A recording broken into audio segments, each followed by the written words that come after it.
আমার মুর্শিদ বিনে কেউ দিবে না জান্নাতের তরি, আমার বুবু সিন্ধু পারি করাবে বাবা। এটা লয়ে কিন্তু বর্তমানে অনেক আলোচনা সমালোচনা হচ্ছে, ঠিক কিনা?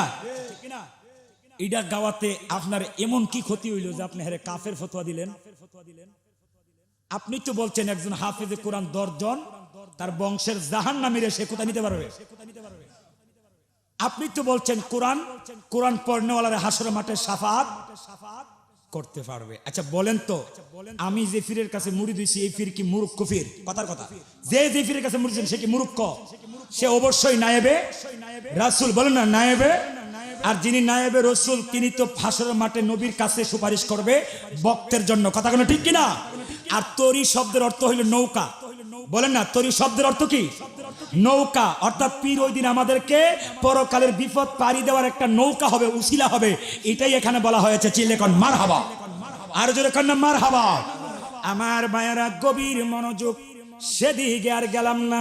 হে আব্বা, আবু হুরায়রার যেই কথা বলছিলাম, আনাস রাদিয়াল্লাহু তাআলা একটানা কত বছর নবীর খাদেম ছিল। এই মনোযোগ দেন, অল্প সময় শেষ করে দেব। একটানা কত বছর? কোনো বিরতি নাই। হঠাৎ করে একদিন বাড়িতে মাকে দেখতে মন চাইছে। কাকে? আচ্ছা বলেন তো, নবী বড় না মা বড়? বুঝা কয়েন, নবী বড়।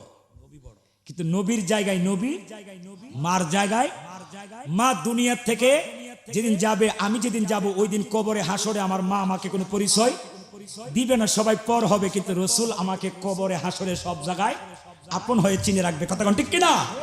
নবীর সাথে বাপ মার কেন দুনিয়ার কাহারও তুলনা হয় না। আল্লাহর পরে যার মর্যাদা শান শৌকত তিনি হচ্ছে আমাদের নবী রাহমাতাল লিল। তারপরে আল্লাহর, অনেকে কই আমরা নাকি আল্লাহর উরফেদা লয়ে জায়গা। আরে না, আল্লাহর কোনো উফন্নিস নাই, উরফেদা নেওয়ার কোনো সিস্টেম নাই। হ্যাঁ শেষ করে দেবো, গুছিয়ে ফেলতেছি। বলেন না আল্লাহর উফরদা নেওয়ার কোনো সিস্টেম।